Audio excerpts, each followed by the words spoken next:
Sudah. Baik, kita masuk ke Raihatul Jannah. Yang buka buku punya buku halaman 481. Raihatul Jannah, aroma surga. Aroma surga. Surga itu mempunyai aroma yang indah, aroma yang suci dan aroma yang wangi yang menyebar ke seluruh penjuru surga. Udaranya udara pagi. Surga itu udaranya seperti ini. Antum keluar, suasana udaranya seperti di luar. Kata Abdullah bin Mas'ud radhiyallahu anhu, ini bukan hadis, pernyataan sahabat, berarti asar. Al jannatu saja ma baina tulu'il fajri ila tulu'i asyams. Surga itu sepoi-sepoi, tidak ada angin yang kencang, kemudian udaranya itu tenang, kemudian udaranya bersih. Ma baina tulu'i al-fajri ila tulu'i syams, antara terbitnya fajar subuh hingga terbitnya matahari. Antum kalau keluar menghirup udara itu insyaallah masih bersih dan indah. Mengapa? Karena memang udara pagi itu udara yang paling sehat. Kenapa sehat? Ulama membuat catatan karena orang munafik belum keluar rumah, dan orang munafik tidak mungkin keluar rumah untuk menuju ke masjid waktu duha, waktu subuh. Nggak ada ceritanya orang munafik sholat subuh di masjid, itu nggak ada ceritanya. Mohon maaf bahasa kasarnya, yang sekarang nggak ke masjid, yang laki-laki semuanya munafik. Hari ini yang masih tidur, ya muslim masih tidur kecuali karena uzur, entah itu sakit atau apa, itu semuanya munafik. Jadi mereka yang munafik itu belum keluar rumah. Nanti kalau sudah mulai keluar rumah, mulai jam 6, jam 7, mulai udara itu udah nggak enak. Karena apa? Udaranya kecampur dengan orang-orang munafik. Maka di surga tidak ada orang munafik yang masuk surga. Nah, begitu kata Abdullah ibnu Mas'ud. Nah, kemudian aroma, nih aromanya itu sangat wangi, yang itu bisa kecium dari jarak yang jauh, ya. Tetapi ada beberapa maksiat dan beberapa dosa yang menyebabkan orang mukmin itu tidak bisa mencium bau surga. Dia mukmin tapi melakukan dosa, maka dia tidak mencium bau surga. Nah, kalau tidak bisa mencium saja berarti tidak bisa masuk. Siapa mereka? Beliau sebutkan di sini ada 1, 2, 3, 4, 5, 6. Ada 6 golongan. Begitu kita tahu, maka harus kita jauhi. Yang pertama, walaupun masih ada yang lainnya, tapi beliau sebutkan hanya 6 saja. Mudminul khamri, orang yang kecanduan minuman keras. Termasuk di dalam minuman keras ini adalah narkoba, ya, karena narkoba lebih berat daripada minuman keras. Maka siapa yang minum minuman keras di dunia, dia tidak akan bisa minum minuman keras di akhirat, dan juga dia tidak bisa mencium aroma surga, ya. Dia tidak bisa mencium aroma surga. Bahkan dia akan mendapatkan minuman tinatul khobal. Maka ditanya, ya Rasulullah, apa itu tinatul khobal? Hadis riwayat Imam Ahmad, hadis sahih. Beliau mengatakan usaratu ahlin nar, Jadi orang-orang yang terbiasa minum minuman keras itu akan dapat minuman perasan keringat penduduk neraka. Jadi orang penduduk neraka kan keringatan.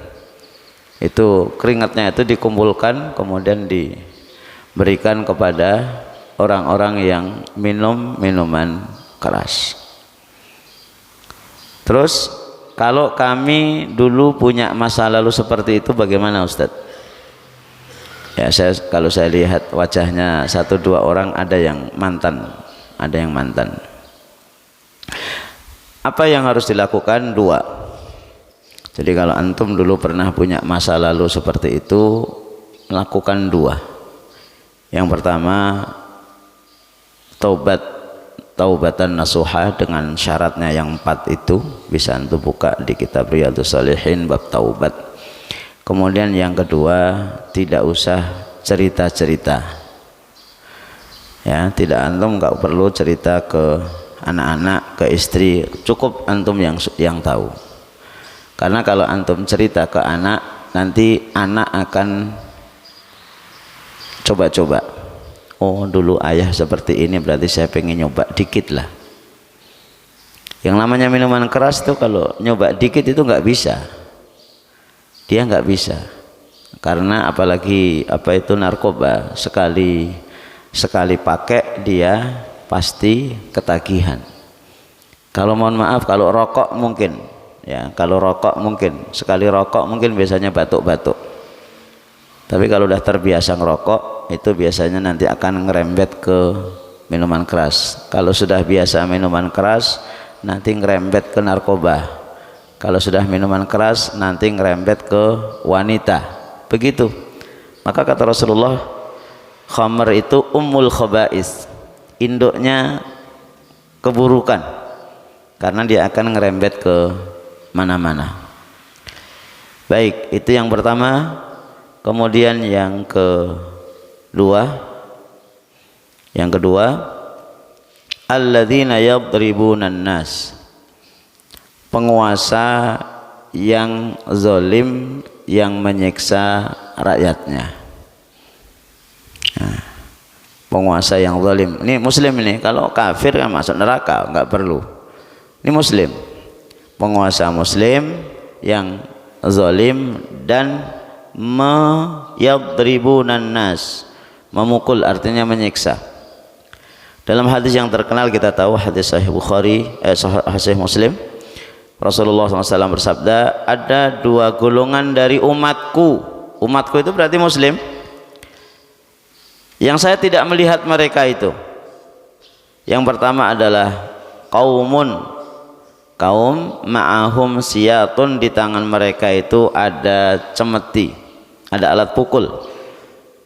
Kalau dulu cemeti, sekarang ya pentung, sekarang ya gas air mata, sekarang ya pistol, senapan dan seterusnya.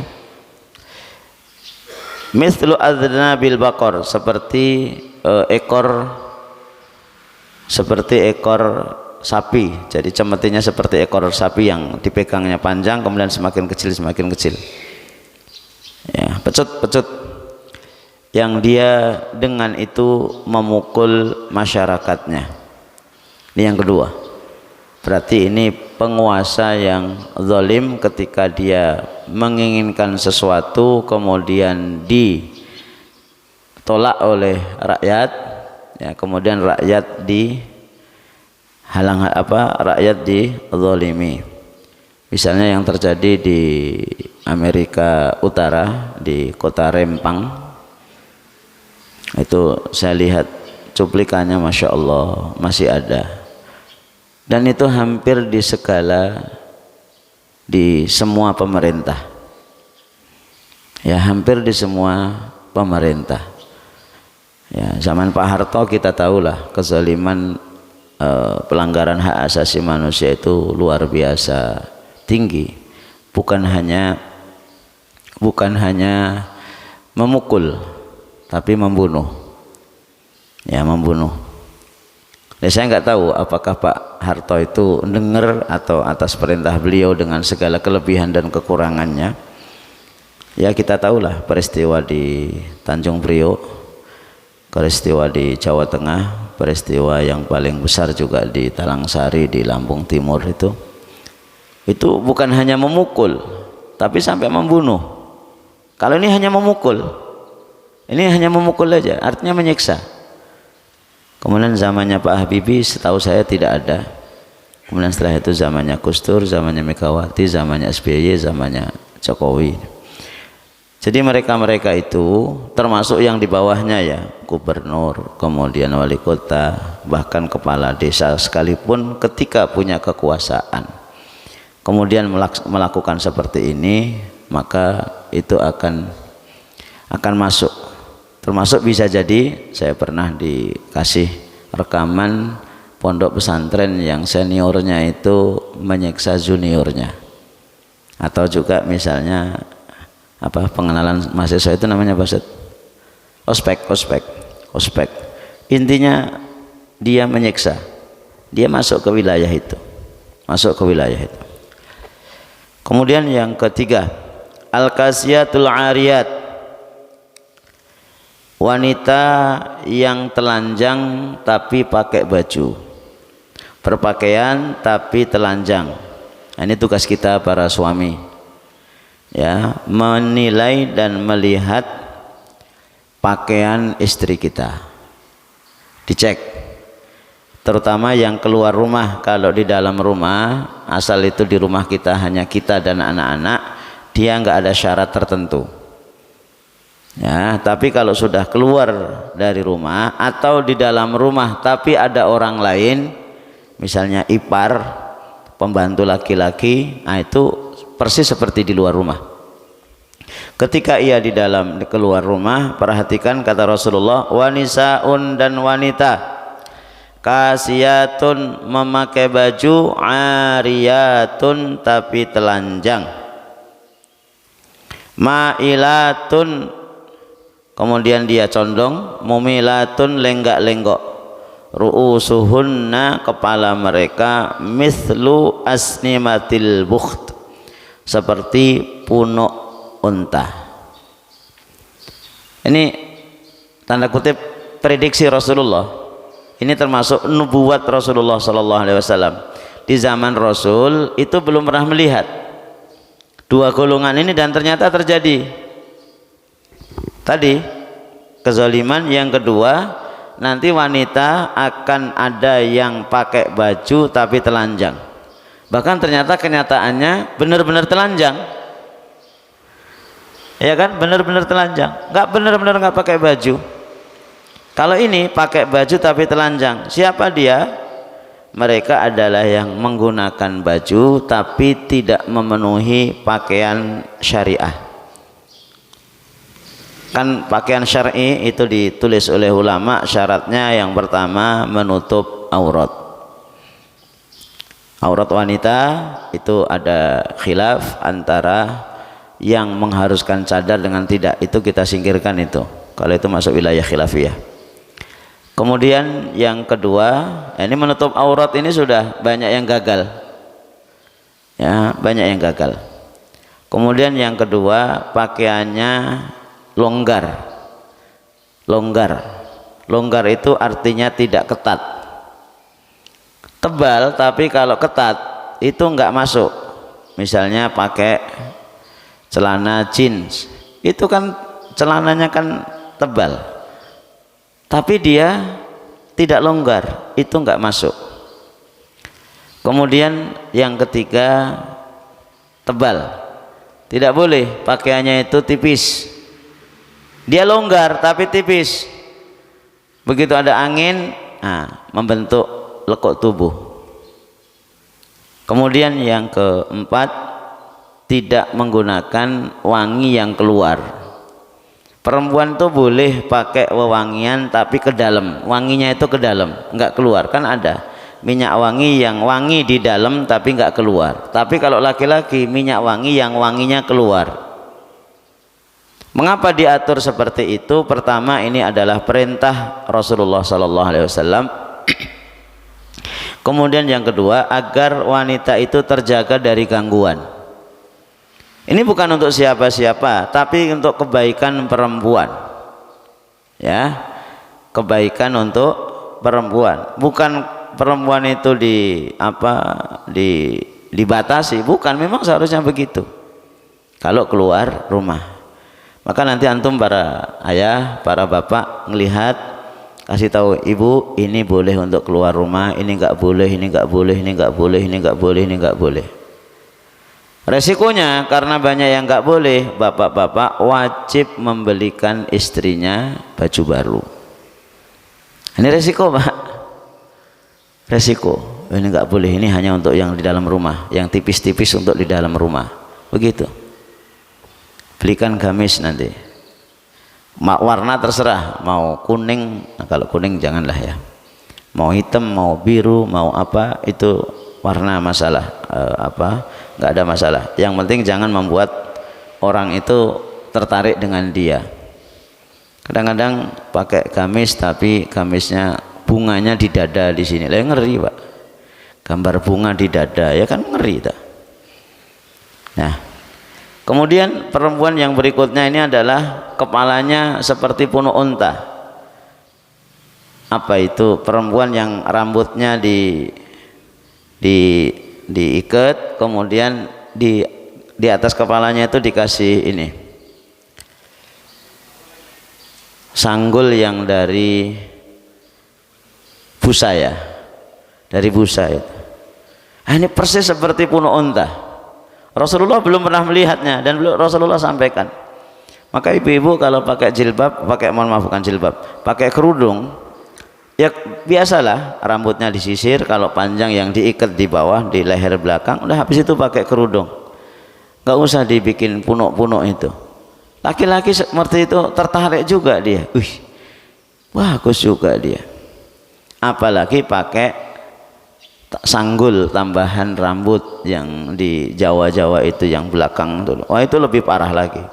Pelanggarannya udah dua, sudah kayak punuk, yang kedua menipu karena rambutnya rambut tambahan. Mereka ini tidak mencium bau surga. Yang keempat, az-zalimu lil mu'ahid, muslim yang menzalimi orang kafir yang di sekitar kita. Kita tahu orang kafir itu dibagi menjadi dua, mu'ahid sama harbi. Harbi itu orang yang memusuhi kita. Kalau mu'ahid, dia itu ada di sekitar kita, kemudian dia terikat dengan aturan-aturan. Orang Kristen, orang Hindu, orang Buddha, ketika tanda kutip dia baik, artinya tidak macam-macam, kita tidak boleh menzalimi dia walaupun dia orang kafir. Insya Allah yang seperti ini di Indonesia tidak ada, yang ada mereka menzalimi kita. Kemudian yang kelima, al-aqu, anak yang durhaka kepada orang tua. Ya, anak yang durhaka kepada orang tua. Kemudian yang keenam, yang terakhir, al-bakhilul mannan, orang yang pelit, ya, orang yang pelit. Kemudian ketika dia memberi itu diungkit-ungkit, ya, al-bakhilul mannan. Kata Rasulullah sallallahu alaihi wasallam dalam hadis Tabari, At-Tabari, ada 3 golongan yang mereka tidak mencium bau surga, dan bau surga itu bisa tercium dari perjalanan 500 tahun. Al-aquli walidayhi, orang yang durhaka kepada kedua orang tua. Dan ingat, anak dan antum ini juga anak. Ini bukan hanya untuk anak kita, tapi untuk kita. Kita masih bisa jadi masih punya orang tua, kemudian kita tidak patuh dan kita durhaka. Kemudian yang kedua, wa mudminul khamri, dan orang yang terbiasa atau pecandu minuman keras. Wal bakhilul mannan, dan orang bakhil yang mengungkit-ungkit kebaikan. Nah, tahun depan banyak nih yang mengungkit-ungkit kebaikan. Nih, saya sudah nyumbang nih, pilih saya ya. tolong coblos saya nomor 100 Hafiz Suyanto, calon dari partai tidak jelas misalnya.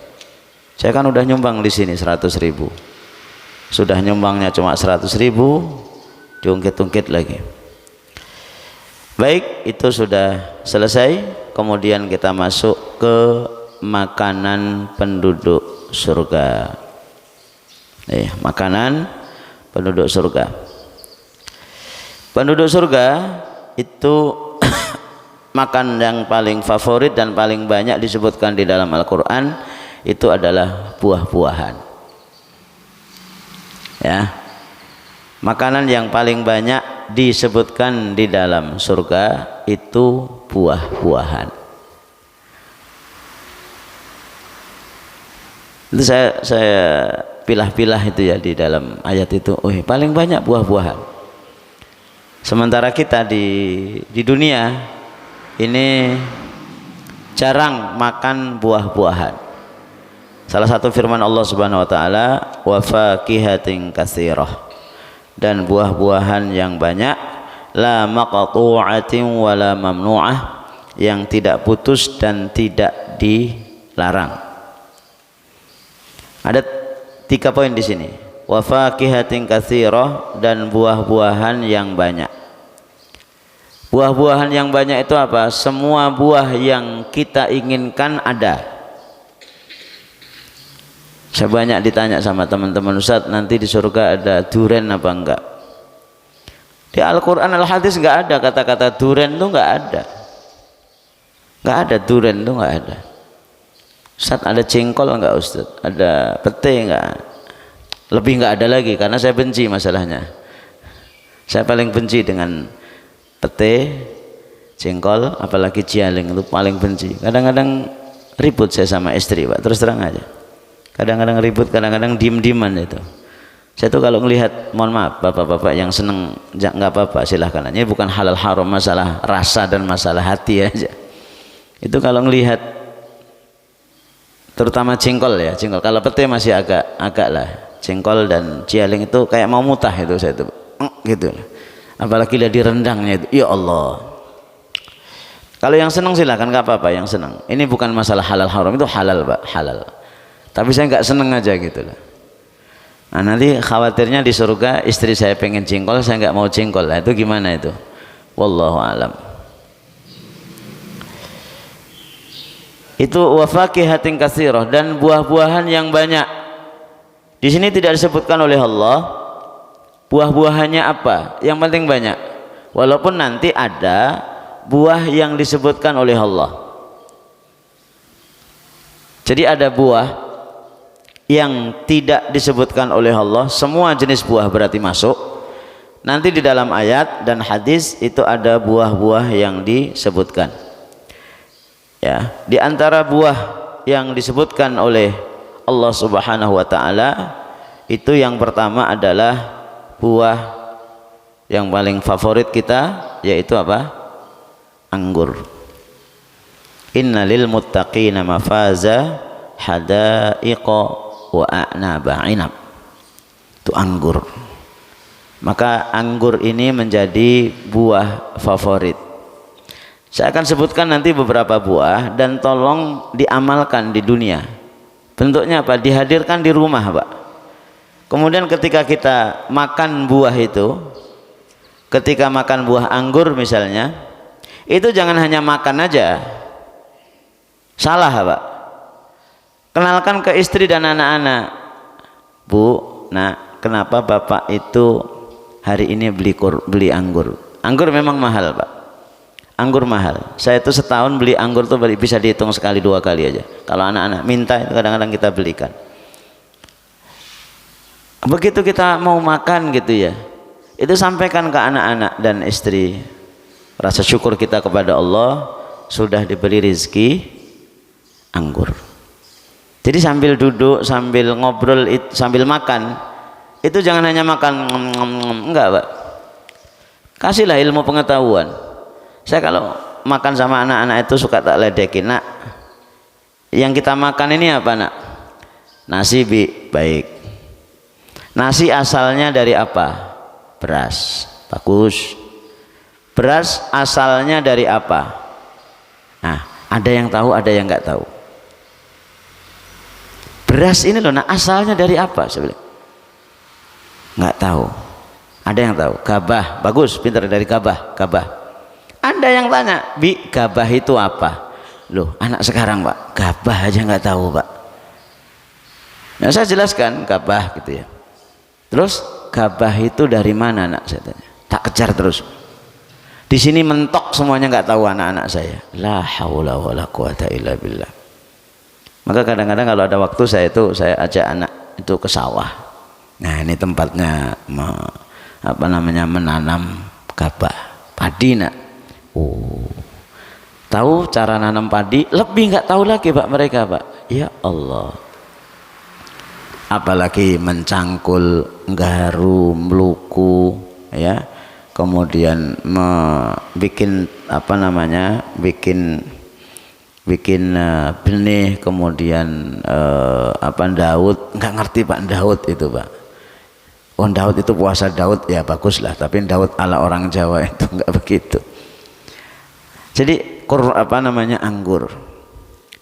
Anggur itu juga sampaikan nak, ini anggur ini salah satu makanan surga. Tahu kenapa anggur makanan surga nak? Nggak tahu. Kak sampai kasih tahu. Pertama mahal, makanya jangan sering minta ya, tekor nanti bapak. Mahal. Kemudian yang kedua nak, coba cara makannya praktis. Cukup ya karena di dunia dicuci langsung dimakan. Terus bijinya dikit sekali. Di akhirat nak, nanti ke anggur ini nggak ada yang dibuang, makanannya tinggal dimakan aja. Kalau ini masih ada biji, karena memang makan buah yang paling baik itu buah yang di dalamnya ada bijinya. Oke, terus yang berikutnya nak, ini di akhirat anggur ini salah satu fungsinya untuk stamina, untuk tenaga. Itu disampaikan ke mereka, dan nak kita berdoa kepada Allah mudah-mudahan kita pernah makan anggur di dunia, insya Allah kita akan makan anggur di akhirat. Amin kan begitu. Kalau anak yang cerdas itu mesti nimbalin, biar kita masuk surga kita sering-sering makan anggur yuk. Nah, udah, waduh tekor kita anggur. Kemudian yang kedua delima. Bapak pernah makan delima? Delima, ya delima itu makanan surga di surat Ar-Rahman, ya di surat Ar-Rahman. Delima, belilah delima itu yang warna merah itu kan. Kenapa delima? Delima ini kalau secara duniawi mengandung vitamin C-nya tinggi. Kemudian yang kedua itu saya baca di salah satu buku, saya lupa bukunya apa, itu untuk mengatasi penyakit wasir itu sangat bagus. Delima. Kemudian yang ketiga buah tin, watini wa zaitun, buah tin. Yang belum pernah tahu buah tin itu titiplah ke orang yang umroh atau beli di toko-toko haji itu ada. Kemudian yang berikutnya pisang. Pisang, alhamdulillah di Lampung itu pisang sejauh mata memandang, insya Allah pohon pisang itu di Lampung banyak. Surat Al-Waqiah, wa talhim mangdud, dan pisang yang bersusun-susun. Kalau pisang kan gampang tuh, pisang itu dijadwal Pak, dijadwal di rumah itu ada pohon pisang, ada buah pisang. Saya termasuk yang senang makan pisang, bukan keripik ya, bukan keripik, tapi benar-benar pisang. Karena di Al-Quran, maaf di akhirat setahu saya itu Pak makanannya itu masih asli, tidak dibentuk keripik, jus atau apa, enggak, masih asli, dan itu seger semuanya. Jadi kalau lagi makan pisang itu diajak ngobrol anak-anak, nak kenapa bapak pilih pisang? Karena murah Bi, alhamdulillah ya.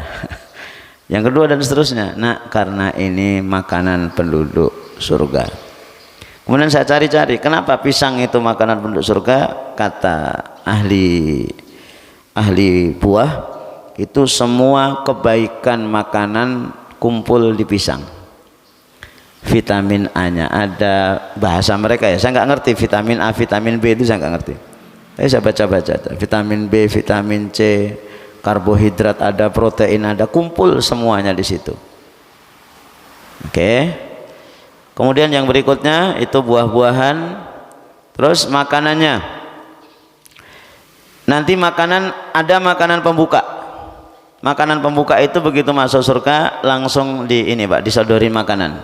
Kayak kita kalau lagi ada acara, begitu kita duduk, jamuan pertama di depan itu mesti buah-buahan. Nah, penduduk surga itu nanti yang pertama kali dihidangkan, kata Rasulullah dalam hadis, ini panjang banget, itu hadis Imam Ahmad dan hadis Muslim. Itu yang pertama adalah ati ikan laut, terutama ikan hiu. Ati ikan, saya penasaran rasanya apa. Saya berharap waktu itu saya bisa makan ati ikan laut, terutama ikan hiu. Alhamdulillah, saya hanya pengen aja. Alhamdulillah ada kawan yang senangnya mancing di laut lepas di Tanggamus. Dari pantai Tanggamus itu masuk ke selatan itu sekitar 8 jam mereka naik kapal, kemudian mancing 3 hari 3 malam. Habis itu pulang. Itu ke rumah dia. Kemudian tiba-tiba saya dibawain ikan hiu panjangnya mungkin 1,5 meter gini, atau 1 meter lah. Ustadz, ini untuk Ustadz, berapa harganya? Enggak usah beli. Alhamdulillah. Kemudian masih seger Pak, istilahnya datang pagi sore ke rumah. Kemudian kita olah, ya. Kemudian ini saya pengen ngambil ikan hatinya. Kenapa Ustadz? Ini makanan pertama penduduk surga. Saya khutbahi juga dia, karena dia anaknya tanda kutip ya agak nakal lah. Ya begitulah orangnya. Kemudian kita olah, ternyata hati ikan hiu rasanya hambar ternyata Pak. Enakan hati ayam. Kalau hati ayam itu kan darah dah. Hati ayam itu darah, hati kambing itu darah, tapi paling enak kan hati ayam. Hati ikan ini hambar Pak, hambar. Jadi mungkin karena salah bumbu atau tapi itu makanannya. Baik, itu kemudian habis itu makanan yang berikutnya, ya, makanan berikutnya itu adalah sampai mana tadi ya? Makanannya yunharu lahum sawrul jannah alladzi kana yaqulu min atrafiha. Nih, daging yang kita makan itu yang pertama adalah daging saur, daging sapi laki-laki, sapi jantan. Ya, sapi jantan. Itu sapi jantan atau semacam kayak banteng begitu. Itu makanan kita.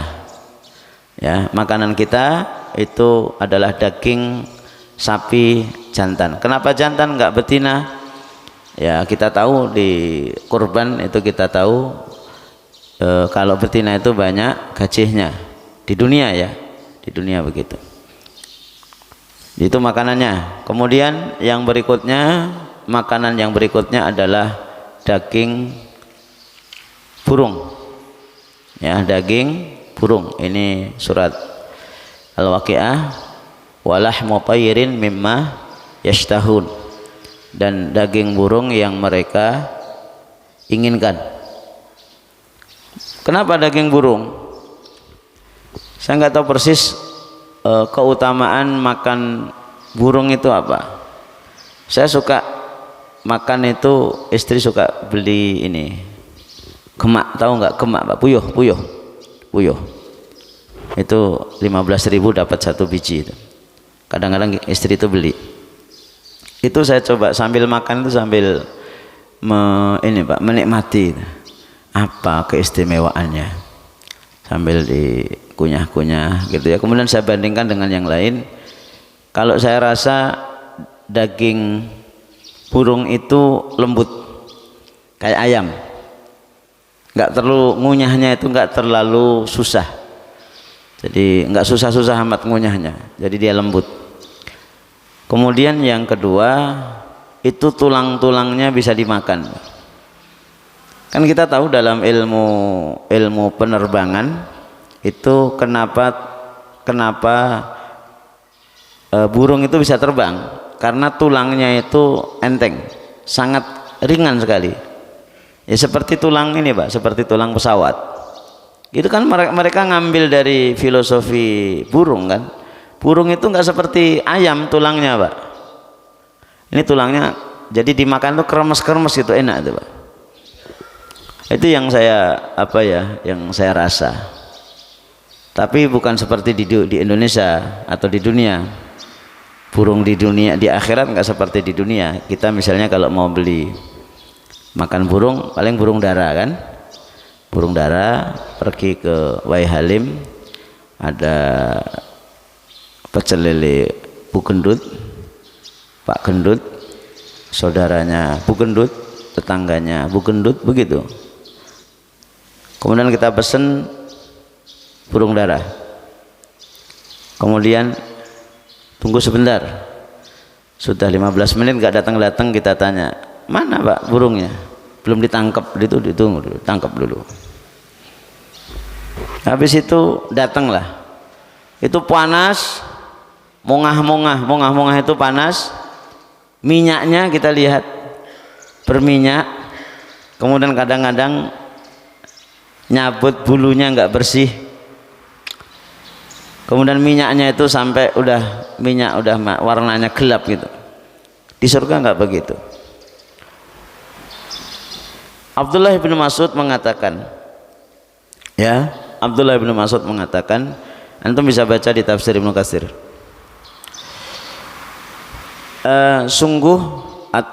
Ibnu Abbas mengatakan, sungguh kalian nanti akan melihat burung terbang di langit. Ya, salah satu pemandangan itu burung terbang. Dan kamu melihat serta kamu mengatakan kayaknya enak burung itu. Maka burung itu langsung terbang ke hadapan Anda dan jatuh di depan Anda dalam keadaan sudah matang. Jadi istri nanti nggak masak, nggak perlu belanja, nggak perlu pesen.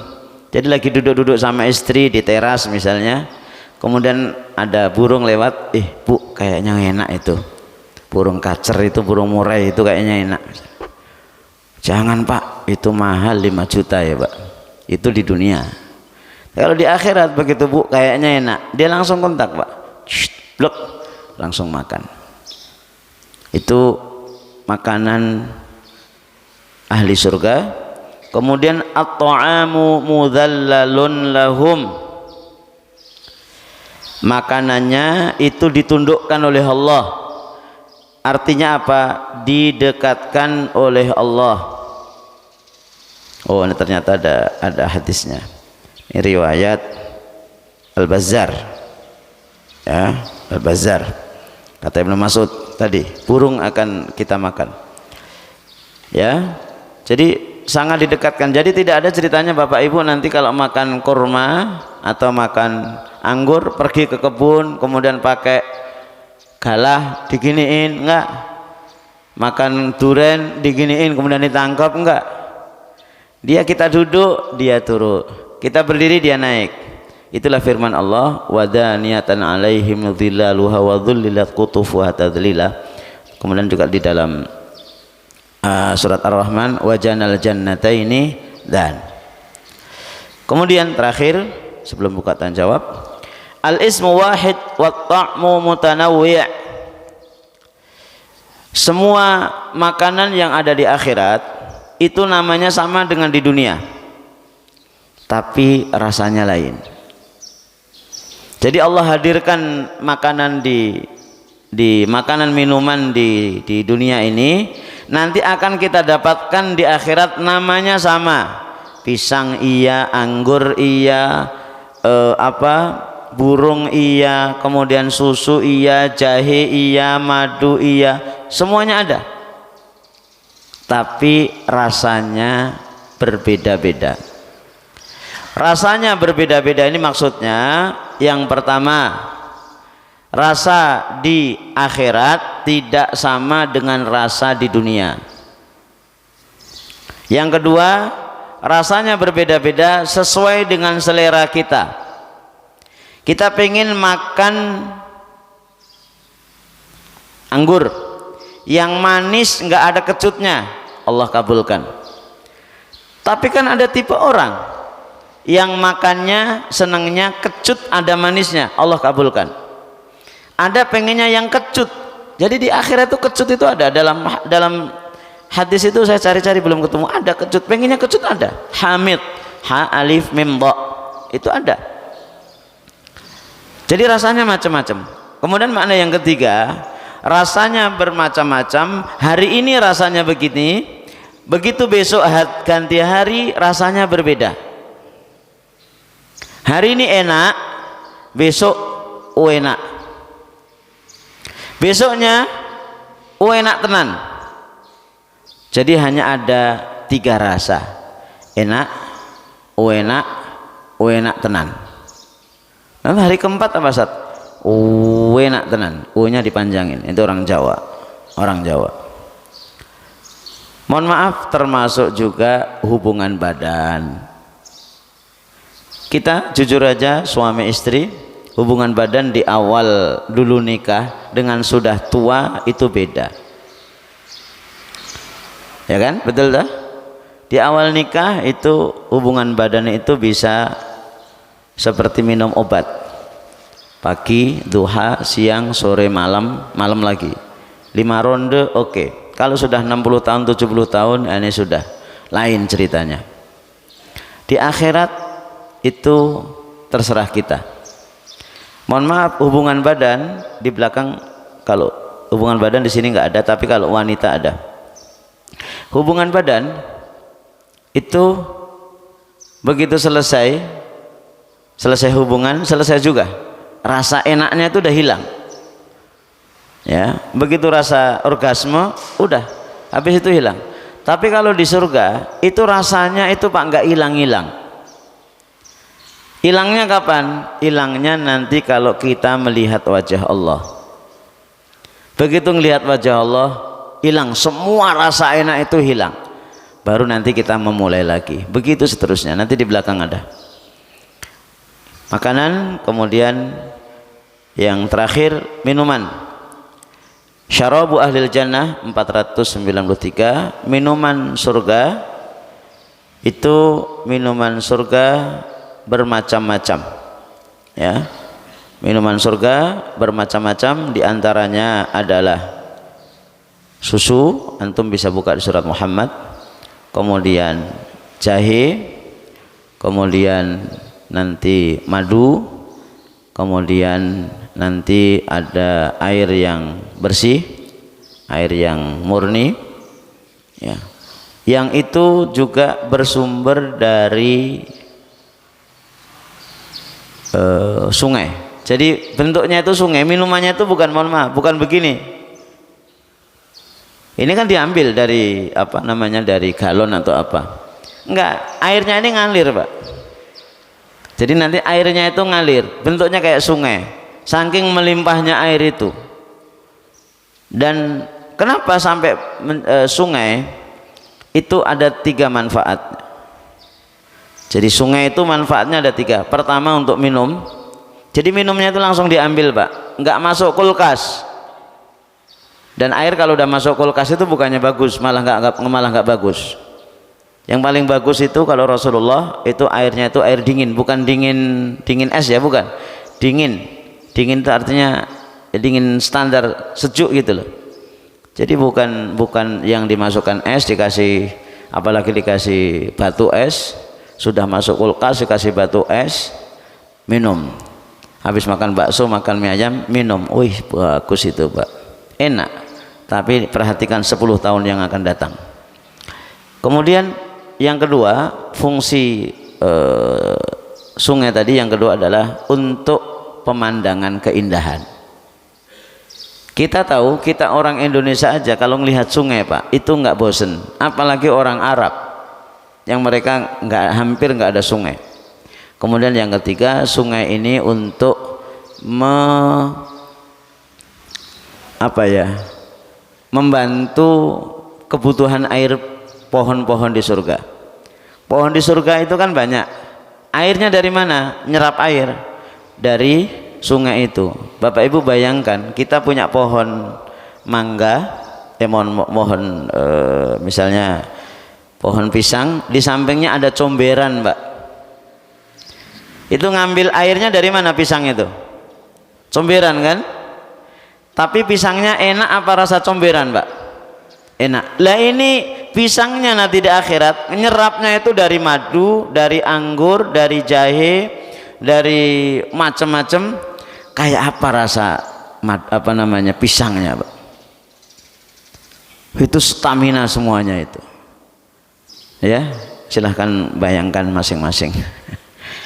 Demikian, silahkan kalau ada yang mau ditanya materi ini atau materi yang lain, kita masih ada yang belum dibahas ya. Ini saya sebutkan. Ini Anharul Jannah, sungai di surga. Kemudian perkakas rumah tangga di surga, pakaian ahli surga. Kemudian anak-anak di surga. Siapa penduduk surga paling banyak? Kemudian pembantu-pembantu surga, wanita di surga, hubungan antara suami dengan istri di surga, kemudian pasar, di surga ada pasar, kemudian pertemanan di surga, kemudian terakhir itu adalah melihat Allah di surga. Berarti selesai buku ini. Silakan materi ini atau materi yang lain. Assalamualaikum warahmatullahi wabarakatuh. Waalaikumsalam warahmatullahi wabarakatuh. Ini masalah pilihan antara mendaftar haji dengan melaksanakan umroh Tan. Ini kalau kita belum sempat mendaftar haji selama ini kan masa tunggunya lama sekali. Kita punya dananya memang terbatas. Ini dana apakah didaftarkan haji apa untuk umroh? Dulu Pak Ustadz. Baik, saya banyak ditanya itu.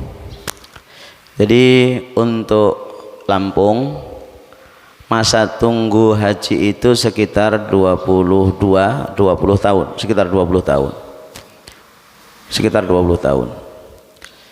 Kemudian kalau umroh itu bisa cepat.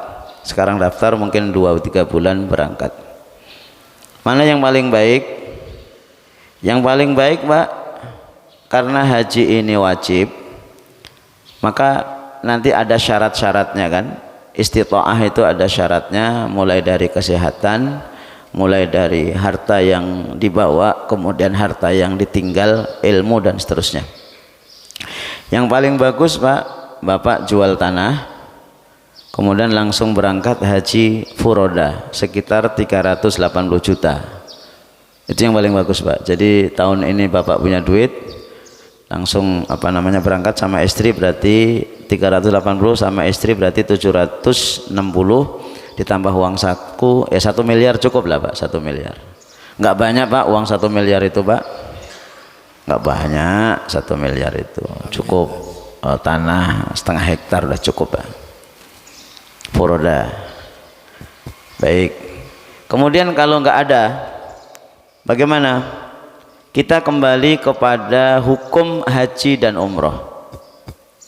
Hukum haji dan umroh. Kalau hukum haji jelas wajib. Terus hukum umroh itu ada dua. Ada dua pendapat. Umroh ada yang mengatakan sunnah muakkadah. Yang kedua ada yang mengatakan umroh itu wajib bagi yang wajib haji. Paham? Umroh itu wajib hukumnya bagi yang mampu melaksanakan haji. Kenapa? Setiap orang haji pasti bisa umroh.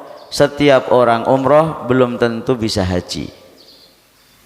Terus intinya bagaimana, Ustadz? daftarkan uang yang ada untuk dapat porsi haji. Umrohnya apa? Nanti. Itu keyakinan saya.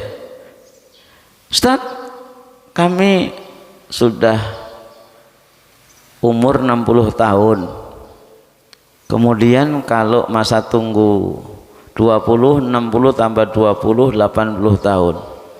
Nggak mungkin Ustaz, saya akan berangkat. Itu tolong dihilangkan bayangan itu. Kenapa? Tahun kemarin jamaah kita sudah 215.000 yang berangkat. Itu artinya apa? Kuota itu ditambah terus. Walaupun dengan segala kelebihan dan kekurangan catatan tahun kemarin, itu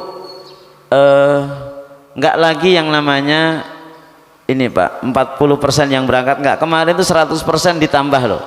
Kuotanya itu dari Saudi ditambah 10.000, tapi pemerintah hanya bisa nyangkupi 1.000 apa 2.000 begitu. 8.000 itu kosong. Mungkin karena enggak siap atau apa, saya enggak tahu. Jadi tahun depan bisa jadi tambah 250.000, nanti 260.000. Yang tadinya masa tunggunya waiting listnya itu sekitar 20 tahun, bisa 15 tahun, bisa 14 tahun. Jadi kita ngikutin hukum, ya, ngikutin hukum, ya. Jadi uang yang ada itu berarti satu orang 25 juta, sama istri berarti 50 juta, ditambah nanti sedikit itu harus ada kas di situ sekitar 500.000, berarti 51 juta untuk berdua. Daftarkan Pak, ya, daftarkan haji. Nah nanti sambil jalan ini kan nggak ditambah duitnya ini Pak, kan hanya mandek segitu aja. Nanti insya Allah Allah akan lancarkan rizki Bapak untuk mengumpulkan uang untuk umroh. Jadi yang haji dikunci dulu, baru nanti umroh. Begitu Pak, ya. Baik, insya Allah, apalagi nanti beliau ini tuan tanahan, nanti tanah tinggal dijual. Amin ya Rabbal Alamin Pak Ustadz, mohon doanya. Amin, amin. Baik, ada lagi? WA, mohon maaf, HP saya nggak tahu HP saya di mana. Jangan di WA. HP saya nggak tahu di mana. Langsung aja Bu. Ini. Nah, ini di mic-nya Bu. Mic-nya. Jangan WA, jangan di WA. HP saya nggak tahu di mana. Assalamualaikum warahmatullahi wabarakatuh. Waalaikumsalam warahmatullahi wabarakatuh. Monggo. Ustaz, kan tadi di surga katanya bisa hubungan suami istri. Misal kamarnya ada tuh Ustaz. Ya? Malu, kamarnya ada tah, kan nggak malu sama dilihat sama orang-orang. Anak. Kamar. Oh, Hubungan kamar. suami istri di surga. Oh, suami istri apa ada kamarnya? Nah, Ibu terus, apa baru ikut kajian saya hari ini ya? Kemarin ikut nggak Bu? Enggak. Oh libur. enggak, ya sudah. Terus Baik. ini kalau bagi laki-laki yang istrinya dua, bagaimana? Milih yang mana? Terus Alhamdulillah, alhamdulillah. Terus suaminya kalau suaminya dua, terus atau cerai atau meninggal, terus yang mana yang dipilih itu untuk hubungan suami istri? Masya Allah. Pertama, pertanyaan Ibu sudah kita jelaskan di bulan yang lalu. Yang kedua, pertanyaan Ibu akan kita bahas pertemuan yang akan datang. Selesai. Karena ada di, mohon maaf Bu, ini saya sebutkan di halaman, saya buka lagi. Di halaman yang akan datang tadi, dan yang perempuan. Yang perempuan itu di halaman nih 529, judulnya Zaujatun fid dunya wal akhirah. Istri di dunia dan di akhirat. Ini bulan depan, jadi Ibu bulan depan datang ya. Baik. Secara singkat nanti ada 6 kemungkinan suami istri itu. Termasuk yang ditanya oleh Ibu tadi. Kalau suaminya istrinya 2, nanti istri yang muda apa yang istri yang tua? Yang muda. Woi, jangan Bu. Karena istri yang kedua itu kadang-kadang lebih tua daripada istri yang pertama. Dan sepandai-pandainya suami menyimpan istri muda, dia akan tetap tua juga. Bukan nggak ketahuan. Baik, nanti insya Allah ada pembahasannya, itu ada 6 kemungkinan. Salah satunya yang ditanya Ibu tadi adalah jika suami punya lebih dari satu istri dan dua-duanya masuk surga, maka dia akan menjadi istrinya di akhirat. Istrinya dua-duanya masuk surga, ya udah dua-duanya dapat, nanti istrinya akan di surga semuanya. Jadi suami itu dapat istri dua plus nanti bidadari. Nah, ibu jangan oh nggak adil Ustaz. Nanti saya jelaskan kenapa bisa seperti itu. Ibu punya dua suami, maksud dua suami itu pertama cerai atau ninggal, kemudian nikah lagi. Kalau seperti itu secara umum ibu akan menjadi istri terakhir bagi suami ibu. Suami ibu ninggal, ibu nikah lagi, suami ibu ninggal lagi, nikah lagi, suami ibu ninggal lagi, nikah lagi. Kan suaminya 4 apa 5. Sementara dalam Islam tidak kenal konsep poliandri. Kalau poligami ada, poliandri nggak kenal. Nggak mungkin di akhirat ibu nanti suaminya 4. Kenapa? Karena di akhirat juga akan ada hubungan badan, juga akan ada hamil, juga punya anak. Nanti di belakang ada Pak, ada belakang. Jadi nanti bapak ibu bisa hamil, ibu istri kita bisa hamil. Cuma hamilnya beda dengan di dunia. Ada hadisnya ada, saya bukan ngarang-ngarang, cuma saya baca-baca aja. Maka yang seperti ini Bu, insya Allah nanti bulan depan penjelasannya. Kemudian yang kedua, apakah ada kamar? Ya.